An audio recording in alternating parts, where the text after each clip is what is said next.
Let other people lead small lives, but not you. Let everybody else cry over small hurts, but not you. Let everybody else argue over non-essentials, but not you.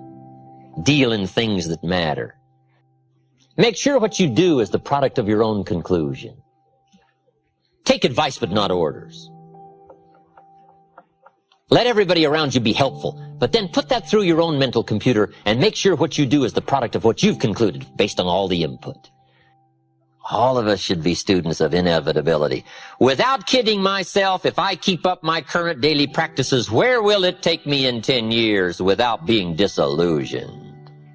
I don't want to just cross my fingers and walk the wrong road. I got to learn to look into the future called inevitable. Human beings can alter the course of their life. Human beings can live one way for 5 years, tear up that script, live a totally different way the next 5 years. The first 6 years of my economic life, I wound up broke. Second 6 years, I wound up rich. Someone says, don't you have to do the second 6 years like you did the first 6 years? And jot this down. No. No, you don't have to live the second 6 years like the first 6.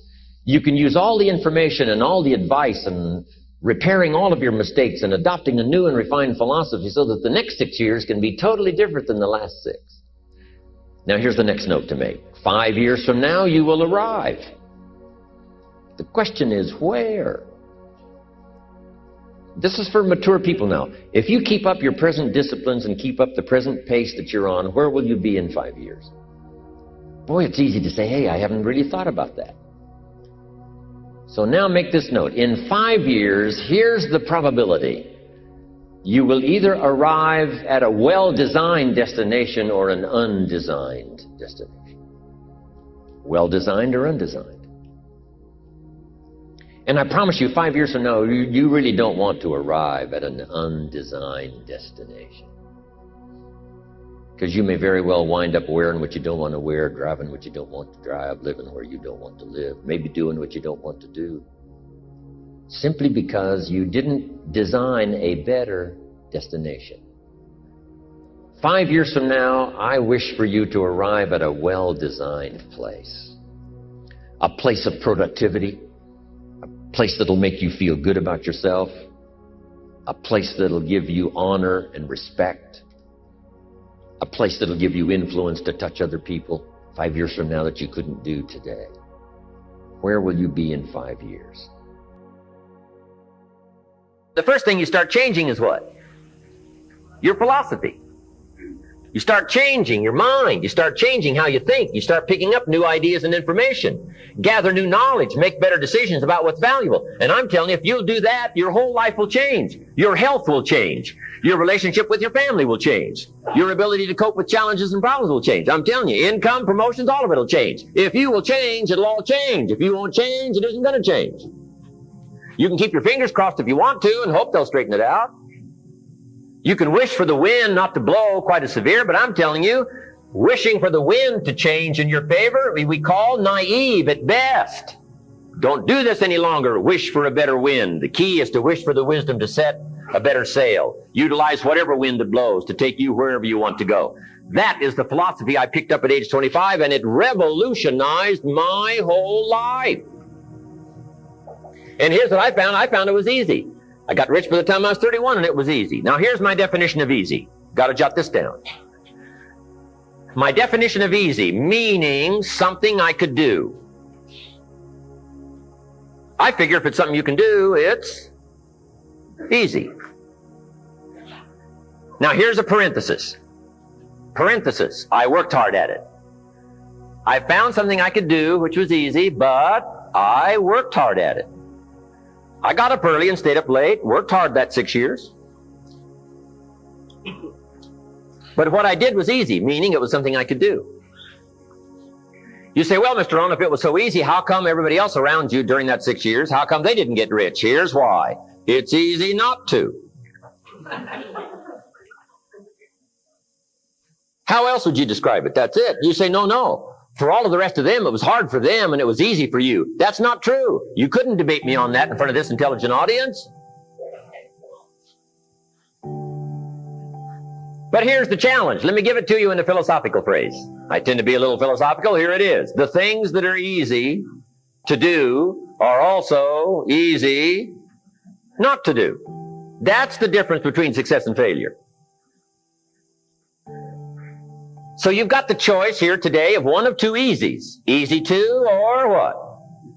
Easy not to. I can give you in one sentence how I got rich by the time I was 31. Here it is in one sentence. I did not neglect to do the easy things I could do every day for 6 years. Underline. I did not neglect. That's the key.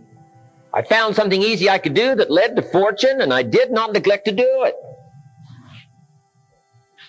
Major reason for not having everything you want in America. Major reason for not having more of what you want in America. More health, more money, more power, more influence, more everything. Major reason why you don't get it. Simple answer. Neglect. Neglect. And here's the problem with neglect. It starts as an infection.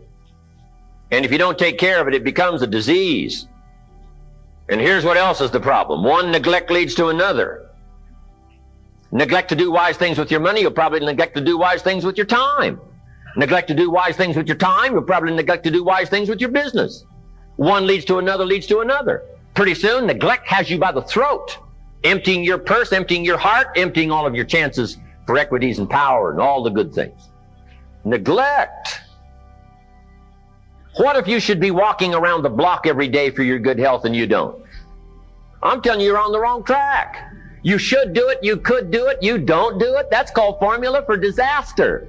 All you've got to do is let that and a few other things accumulate for 6 years, and now you're driving what you don't want to drive, wearing what you don't want to wear, living where you don't want to live, doing what you don't want to do, maybe having become what you really didn't want to become. I'm telling you, that's it. Just neglect along, drift along, and it's got you by the throat. It'll take all your values, leave you with just a little bit of dust in a summer wind, and it'll soon be gone. I hope I said that well. That's it. It's where I found myself at age 25 until my teacher came along and said, Mr. Rohn, up till now you've messed up. Let's see if we can't clean that up, change it all. I did. Changed my life. Not just the money, all the rest of the values that came pouring in when I understood that it was me. It was me. We intend to when the idea strikes us. We intend to when the emotion is high. But now if you don't translate that into action fairly soon, now the intent starts to diminish. And a month from now, it's cold. A year from now, can't be found. So act. Set up a discipline when the emotions are high and the idea is strong and clear and powerful. That's the time to set up the discipline. Somebody talks about good health and you're stirred. Say, right, I need to get a book on nutrition. Get the book before the idea passes and before the emotion gets cold. Go for the book. Start the library. Start the process. Fall on the floor. Do some push-ups. Action. Got to take action. Otherwise, the wisdom is wasted. Otherwise, the emotion soon passes. Unless you put it into a disciplined activity. Capture it. Disciplines is called how to capture the emotion and how to capture the wisdom and translate it into equity. Disciplines. Now, here's what's important about disciplines. All disciplines affect each other. In fact, here's a good philosophical phrase. Everything affects everything else. Nothing stands alone. Don't be naive in saying, well, this doesn't matter. I'm telling you, everything matters. There are some things that matter more than others, but there isn't anything that doesn't matter. We all pity the man who says, well, this is the only place I let down. Not true. Key to take home. Every letdown affects the rest of your performance. Every letdown affects the rest. This is part of the educational process on personal development. If you don't take the walk around the block, you probably won't do the apple a day. If you don't do the apple a day, you probably won't start building your library. If you don't build your library, you probably won't keep a journal, and you won't take pictures, and then you won't do this, you won't do wise things with your money, won't do wise things with your time, won't do wise things with your possibilities and relationships, and the first thing you know, 6 years of that accumulated, and we say you have messed up. So the whole key to reversing that process now is to start picking up these disciplines. Now here's the positive side. Every new discipline affects the rest of your disciplines. Every new one affects the rest. That's why action is so important. The least action, the smallest action. Take it. Because when you start accomplishing and the value starts to return from that one action, it'll inspire you to do the next one and the next one and the next one. You start walking around the block, it'll inspire you to get an apple. Get an apple, it'll inspire you to get a book. Get a book, it'll inspire you to get a journal.